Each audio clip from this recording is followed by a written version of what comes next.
Episode 136, weighing in with Travis Hartman. I am B Money, the producer. That over there is the talent. Weekend Trav. Nice hat. Big news, by the way, for the podcast. We have another big time interview coming this weekend. We'll try to drop that as soon as possible. We have one platinum Mike Perry on the show. Weekend Trav, good job securing another big time interview. Man, I think what I'm trying to do is, B Money.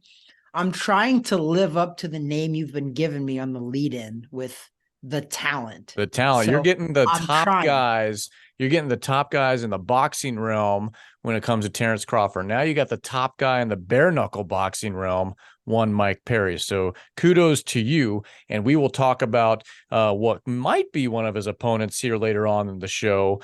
We shall see about that one. But we need to lead in first and foremost with one of the baddest men on the planet still, one Canelo Alvarez, who took down Jermell Charlo in pretty seamless fashion. What'd you think about that one weekend, Trev? Yeah, I mean, I think I don't want to say that Canelo's back because I was never on the train that he was gone after one loss, but I do think he looked much better. All bet against the guy who was technically smaller, but if you seen them next to each other, he wasn't. Charlo was bigger than Canelo. Everybody wants to talk about the weight difference with Canelo and Jermell Charlo, and the only difference is that Canelo has the balls to go up from turning pro at 140 pounds and going all up to 175. Now he's back at 168 where this fight happened. Canelo is the undisputed super middleweight champion of the world. He owns all four belts. Jermell Charlo was the undisputed champ at 154, which is light middleweight. He leapfrogged two weight classes to go fight Canelo. And honestly, he had nothing to lose, Jermell Charlo, but he did not fight that way. Do you know what I mean? Like the guy had zero to lose. He's supposed to lose. He's supposed to be the quote unquote smaller guy. All this other craziness out there. He's supposed to lose. So when you are supposed to lose, there's less stress on you. There's less worry on you. There's less pressure. But he didn't fight like that. So I don't know. I think he laid an egg out there. I don't think he went out on his shield. I genuinely actually do think too that Canelo Alvarez showed some humility in not putting Jermell out of his misery. I do think Canelo could have stopped him later on, but I feel like Canelo just let it. Once he knew he could beat him and dropped him like in the 7th or 8th, I think it was. I think Canelo just cruised. I don't think he actually put the pressure on because he was just like, you know what? I got the guy beat. I'm not going to put him out of his misery. I'm just going to win. And I think I read somewhere that was only the second time in Jermell's career. Definitely fought tentatively. Like you mentioned, didn't fight to win. Fought just out of caution, it seems like. Almost just happy to be there, right? And I found it interesting after the fight how your boy, Terrence Crawford, basically said he's no longer on the hit list. Not even worth it. Not even worth it at this point. Yeah, I think that's obviously some promoting, marketing stuff because I think Crawford needs to fight him because he could beat him and win more titles at another weight class. Yeah. Now, obviously, you mentioned the fact that he's no longer undisputed, only because one of the belts he had to vacate because of this fight. So not to say that he lost anything in that, he just had to vacate one of them. Yeah, and you know what? And you're right about Jermell. He, even in the press conference, he seemed to be super happy with going the distance. And I want to give a distinction here. When I fought Terrence Crawford, I did not go in that fight wanting to go the distance. Okay. I went into that fight. I wanted to win. And I laid it all on the line against Terrence Crawford and ended up going the distance with him. But I didn't go in that fight thinking, hey, I want to go the distance and fought conservatively. I didn't. Ask Crawford because he dropped me in that fight as well. So I went and I fought my butt off. I fought hard. And only 10 years later did I finally say, I'm pretty proud to go the distance with him. But Jermell Charlo right after this fight was just like, I mean, I went the distance with Canelo. I'm like, you know what? Like, yeah, but you're a world champion, bro. You're undisputed world champion. You go out on your shield. Like, that's what the fans want to see. That's what they deserve. Like, you went out and literally just was happy to exist. And Hmm. I'm not cool with that. I'm not. Like, he made a lot of money. He dared to be great. I'm going to give him credit for daring to be great, but he didn't fulfill it. He didn't follow through. Like, come on, Jermell. Like, you can fight. You are good. You're a world champion. You did more than I ever did. I'm not saying that. He did. But when he went out against Canelo, what happened, bro? Like, I Yeah. know Canelo's good, but everybody that watched that fight, they know that Charlo just was happy to be there. Yeah. And Yeah. how can you be a world champion, B Money, and just be happy to be there? I don't get it. I don't know. I don't know how that works out, but Weekend Trav, in your eyes, then now looking at Canelo Alvarez, obviously not done. Obviously has a lot more to go. Who do you see next in his path? Is it going to be the potential super fight, him and Terrence Crawford stepping up? We keep hearing that name thrown out there. Who do you think's next for Canelo Alvarez? Yeah, and listen, I love Terrence, obviously. I do, but I don't think that's even on Canelo's radar. And to be fair, it shouldn't be because Crawford is a 147 pounder. Yeah, Okay. big I difference. know that Crawford would take it for sure. And Canelo would too. It's not that he's scared, but it's just not even on his radar of big fights. I think a couple years down the road, maybe, but Canelo's got some other things some other scores to settle. You know, he wants a rematch with Bivol, I Right. believe, who beat him. He's also got Benavidez out there at 168. Oh, There's yeah, a that would lot be of good one. other guys that Canelo could face. So honestly, I don't think Crawford's on his radar. And that's fair. And it shouldn't be because I don't honestly at this point, I don't want to see Canelo fight Crawford. I think Crawford would give him a good fight. Don't get me wrong. I do think so because he's quicker, faster, and moves a lot better than the rest of these guys Canelo's been fighting. But I don't think it's on his radar. I don't. And Yeah. that's fair. I think maybe in a couple of years, if they're both still there, I could see it, but I don't see Crawford Canelo happening in the next couple of years for sure. Well, we shall see what's next. I mean, we have about, call it 7 months till May, which he loves to fight around Cinco de Mayo. Does he have time to squeeze another one in between before that? Who knows? So we shall see what's next for Canelo Alvarez. Not even going to waste the time on what's next for Jermell Charlo or even his brother for that matter. Because like as Canelo Alvarez says, I don't care which one. They both look the same. They both move the same. I don't really care.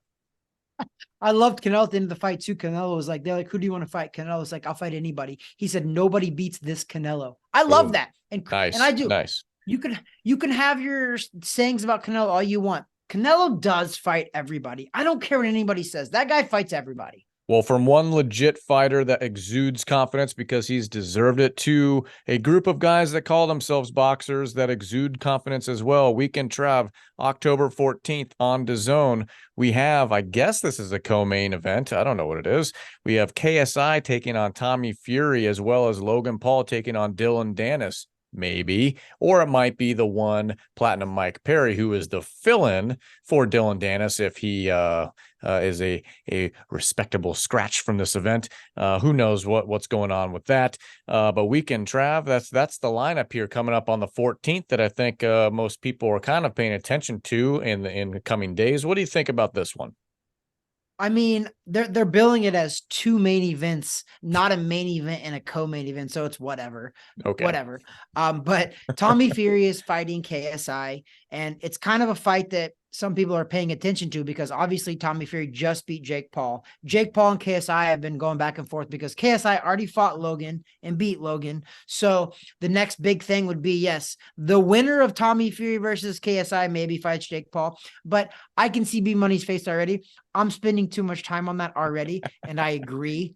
And Logan Paul's fighting Dylan Dennis. The only reason we're bringing this up is because we love Mike Perry, and we hope Mike Perry goes on and gets to fight that fight and knocks out Logan Paul. Absolutely. That'd be a Let's big money fight. go. That's a big money fight. So hopefully that's the case. But I mean, I can't think that this guy, Dylan Dennis, which once again, I don't even know who the hell this guy is. He can't be dumb enough to walk away from this. I mean, he's not going to fumble this bag, is he? Like, no way. Like, no way. Like, no way he does this. But you know what? If he does, good for Mike. Mike gets another, crack at another small fortune. Good for him. So yeah, absolutely. I wouldn't mind it, but is Dylan Dennis that stupid that he would leave this fight? I hope he's not. I don't know enough about the guy in order to be, With you. say one thing or another. But all I know is that we will have, hopefully, I think that's the way our schedules are patterned, to have Mike Perry in studio this weekend to record, have the interview. We'll post that as soon as we have it. Weekend Trav. Let's shift gears here to round 3, and round 3 being the heavyweight champ of the world. That's one Tyson Fury. Oh my gosh, could it actually be that this mega heavyweight fight we've been talking about by the end of the year is coming to fruition, as we see Tyson Fury signed to fight Alexander Usyk here at the end of the year in December? Yeah, they say that both have confirmed it, that Usyk has confirmed December 23rd. Tyson Fury is also confirmed December 23rd. It's a super fight. It's for all 4 belts, which Tyson Fury previously owned and only lost them because he was inactive. So technically, nobody ever beat Tyson Fury to win those belts, but he does not own them. Usyk owns 3 of the 4 major titles. Tyson Fury only has 1, uno. So it's a great fight. It's a fight that needs to happen in the heavyweight division. It's a fight B Money has been criticizing for a little while, and now it's supposed to happen. So that's good news for the heavyweight division. But I think that what we're kind of glossing over, though, is the fact that Tyson Fury is fighting Francis Ngannou in October. Yeah. So the turnaround on this fight is a little disrespectful to Ngannou. So I hope nothing bad happens where Tyson Fury takes Ngannou too lightly. That's the only how Ngannou has a chance, is if Tyson Fury comes into this boxing match, 400 pounds and just completely out of shape, completely overlooked him. That is the only how that Ngannou even has a 5% chance. Yeah, it is. And I'm not trying to disrespect Ngannou. No, there's always a puncher's chance, but you can't take somebody with multi-discipline and bring them into some solo discipline like pugilism and expect there to be a different outcome. We've seen it time and time again. If you have the best of the best fighting what is one of the best in the MMA world, a best boxer taking on the best MMA guy, the best boxer is going to win a boxing match 10 times out of 10. I'll say 99 times out of 100. That one time out of 100, it's going to be some lucky chip shot, and boom, before you know it, the whole world is upside down. And our big heavyweight title fight for all the belts is screwed up because of that. So we shall see. I mean, weirder things have happened, but all I know is that in the rest of the division, we're seeing fights cancel left and right weekend, Trav. We just also saw Anthony Joshua and Deontay Wilder get scrapped as well, and they were supposed to fight possibly January, February, and that's now not happening, it looks like. So I don't know. I don't know what to say about this heavyweight division anymore. We can travel. That hasn't been said by us here on this program. So we shall see what happens. Yeah. I mean, that's definitely, it's, who knows? It's set to happen. I mean, fights, fall through all the time. When we've said it, you say it all the time. You're like, you know what? I'll believe it when they walk in the ring, and you're not wrong. There's a lot of professional boxing matches where that stuff happens. But I think what, is cool is that I want to go back to the podcast where I told everybody that 2023 was going to be the best year of boxing. And I think it has been. Wow. And we still have some fights happening. B-Money, I'm going to go out and say it again. I think in the last 20 plus years, this is the best year of boxing that we've ever had in that time frame. I'm saying it. And now we still have, by the way, Ryan Garcia just announced that he's going to fight before the end of the year as well. I know that we have Tank Davis in negotiations to fight, possibly Keith Thurman or Teofimo Lopez. So there's a bunch of fights that still haven't even happened yet, plus the heavyweight fight. I'm telling you right now, I'm going on record, and I will break it down for everybody at the end of the year, why this was the best year of boxing, with blockbuster fights that mattered. And I'm going to try my best not to mention Jake Paul in that cornerstone of great fights. Is actual great boxing matches happened this year. No disrespect to Jake Paul, but I'm just being honest. Actual real boxing. Well, yeah. I mean, what fight? The best. What fight could you even put of his in that list for this year? Yeah, well, this year, I mean, you couldn't. I mean, even though he fought Tommy Fury in a real boxing match, he lost, but that wasn't a great fight. Even the Nate Diaz fight wasn't a great fight. So I wouldn't put them up there. So you're right. No. I mean, the knockout of Tyron Woodley was in 2022, I believe. Yeah. So long time ago. That's in the annals of history. The annals of history. By the way, I hope everybody likes our hats. That's right. That's right. That's an Oktoberfest. I don't know. I don't know what to refer to this as, because it doesn't really even, this is the largest one they had, and it still doesn't fit my head and all my hair. It's because you have a thick set of hair. Yes, but this was our Oktoberfest fare from the Oktoberfest fair. And I think maybe your head's getting so big because our podcast is blowing up. So All now the your head- hundreds of people that follow this and hear your words, they're hearing you say that this year, 2023 is the best year in the past 20 years of boxing. All you that are listening, subscribing, comment below. Tell him where he's wrong or where he's right. I want to hear everyone's points of view here. Is this the best year boxing has seen over the last 20 years? That's a big claim by Weekend Trav, but we want to hear it. We want to hear your comments and your feedback. Weekend Trav, final thoughts, throwing it over to you. Come at me. Tell me a better year overall of boxing that's happened, because you can't. You can pretend like, oh, yeah, well, Hagler, Hearns, blah, blah, blah. Yeah, well, guess what? That happened like once in that year. So you can't tell me. I'm talking about overall body of work. So tell me the overall body of work in an entire year, better fights that happened than 2023. And I said at the beginning of the year, this was the Michael Jordan year for boxing. And guess what? Michael Jordan is the GOAT. Nobody else is the GOAT. That's true. Boxing is the GOAT this year. Boxing has delivered this year. Our podcast has delivered this year. We have delivered this year. Boxing, I'm a broken record, but I'm going to say it again, is amazing, and it's hitting on all cylinders. And God bless boxing.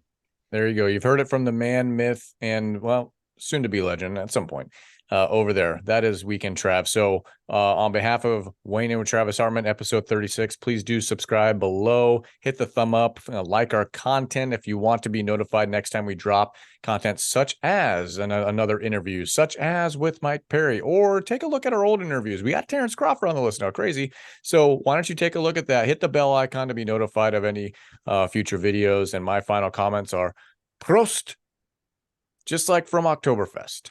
That over there is the talent, Weekend Trav. That there's B Money, aka producer, aka the man, the myth, the real legend, B Money. God bless. God bless.